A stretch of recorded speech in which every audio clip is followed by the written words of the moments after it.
Hey guys, what's going on? It's me, Paterson, and welcome back to a new video. Today we're doing something slightly different. I'm reviewing an app that has recently just been released. I'm a hand lettering artist and graphic designer, logo designer, and I use my iPad Pro and Procreate and Adobe Sketch to do most of my drawing ideas, hand lettering work, and basically drawing out logos. Digital drawing has taken off over the past 5 years with technology like the iPad Pro, Wacom Cintiqs.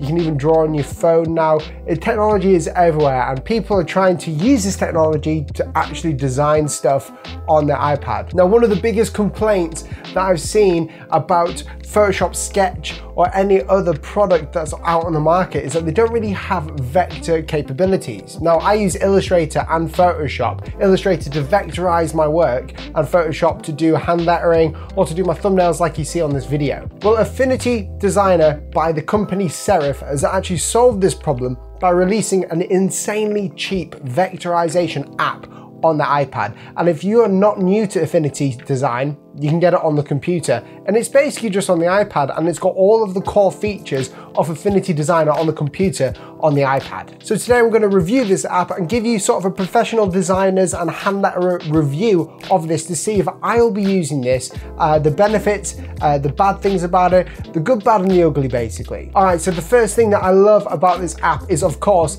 the vector. Vector artwork is huge, and I spent a lot of my time dragging nodes by the pen tool in Adobe Illustrator. Now, I still love Adobe Illustrator, and this app, although it does offer vector capabilities, I don't think I'll be sold on it using it all the time. I have a MacBook Pro with Adobe Illustrator in it, and I'm just a lot more comfortable with the Adobe Illustrator workflow rather than Affinity Designer. The vector capabilities inside this app are amazing. You have live shapes, you have the pen tool, you can do anything on it. It's got so many fantastic gestures, and I'll be getting into all those things in a minute.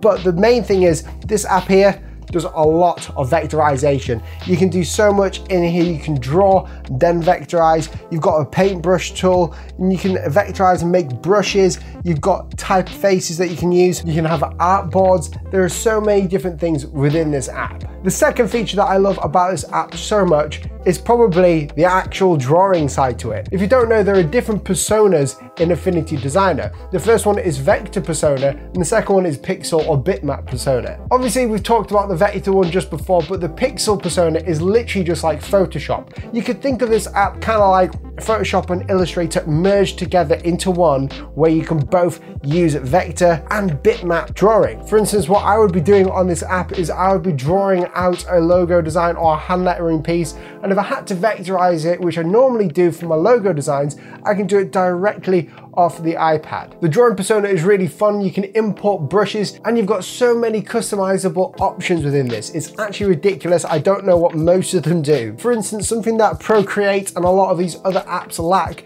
is the pressure sensitivity control and what you can do with that pressure sensitivity. In Procreate, you can set sensitivity to, you know, thickness, bleed, stroke width, and everything else on the brush panel in Procreate. But in Affinity Designer on iPad, you can actually set the pressure to change your hue of the color. So this means that if you're doing brush calligraphy on the iPad and you wanted to change the color as you were pressing harder down on the surface or releasing it, it becomes a lot easier and a lot more fun. Serif have been really creative with this app and the ways that you can use pressure sensitivity to enhance your work. Not only that, we do have stabilization features, so if you're a calligraphy artist and you like Photoshop brushes, I'm pretty sure you can import them into Affinity Designer on the iPad and use those brushes for calligraphy using window stabilizers or rope stabilizers to make sure you get that thin or that nice smooth stroke. It's kind of like Streamline in Procreate. So the idea behind Affinity Designer for iPad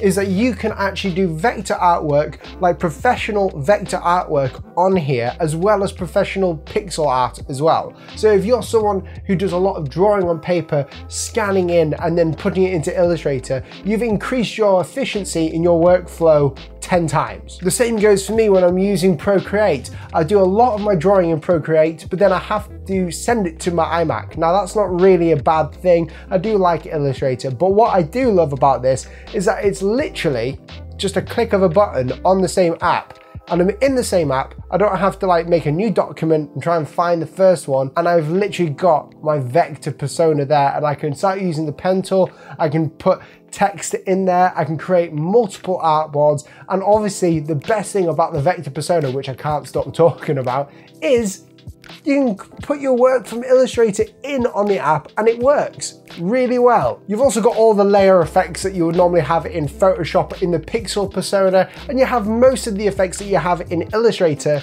right in the app as well. So those are some of the great things about the app that I love, but what are some of the things that I actually would like to change or see different about this app? Well, I think the first thing that I would like to see different about this app is its optimization. Serif have done a really good job with optimizing for the iPad so far, but I found that some of the gesture controls and some of the ways that you can use the app are very confusing and they don't always work. For instance, when I'm trying to use the pen tool in the app, it kind of doesn't feel natural coming from Adobe Illustrator. Now, Serif, I believe, are going to be trying to get Adobe Illustrator users or Adobe Draw users to come to Affinity Designer because of all the new options. So I would basically like to see them optimize it a bit more and maybe give more customization ability to the way that you can use gestures. I haven't actually seen if you can do this yet. I've been looking around in the app for it and I can't actually see it. So it would be nice to see me being able to change my gesture controls. Now, one thing I do like about Procreate that Affinity Designer doesn't have, but for a good reason,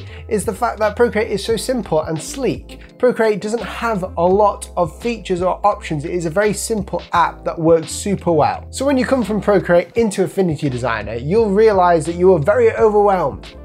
You will be. There is so much stuff in here that it is actually crazy, and you've got all of Photoshop and all of, you know, Illustrator function in there. So is Affinity Designer really for you? Well, this is a difficult one to think about because obviously it's so cheap. I don't think anyone should think twice about getting it. For me, it was £13 when it first came out. The price is going up very soon, I think in like a couple of days time, or it might be up now, but the price is ridiculously cheap and it's not got a subscription service to it like Adobe Creative Cloud. If you're someone who's coming from Photoshop onto the iPad or Affinity Designer on the actual Mac onto the iPad and you want something very similar, then obviously Affinity Designer for iPad Pro is going to work really well. But if you're someone who works specifically in Procreate, you're going to have a bit of a time trying to work this app out a little bit. You'll need to look at some tutorials and some courses online to see which would work best for you, to see which app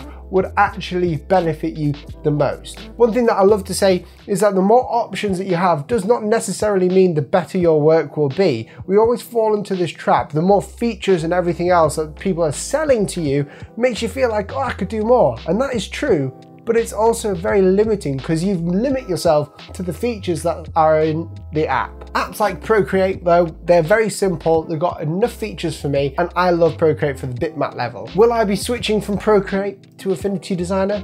I don't think so.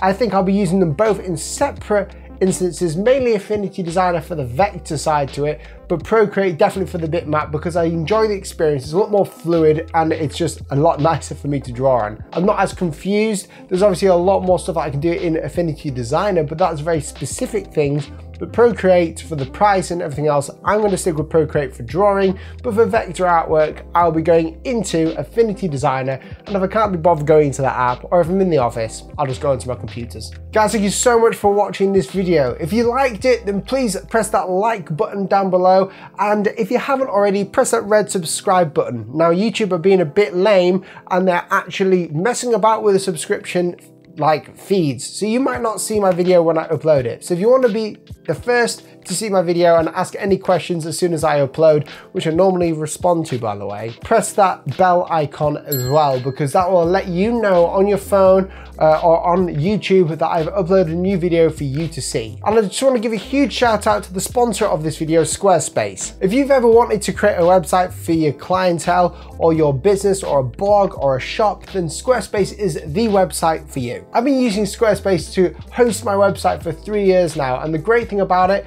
is that even though I'm a designer, I'm not very good at web design, and I don't need to be, because Squarespace actually has amazing customizable themes that I can use to have a shop, a blog, and information parts, portfolios. I can put all of that on my website in a very clean format. And the price is ridiculously competitive as well. It's really good. You don't need to hire a web designer, although you can do, and you can do more editing on Squarespace if you thought you need to make your website even better. If you'd like 10% off Squarespace and help out this channel, then click that link down below and let me see what kind of website you create. You can even create your website before you even pay for it, which is amazing. Guys, thank you so much for watching this video, and I'll catch you in the next one. See you soon, bye.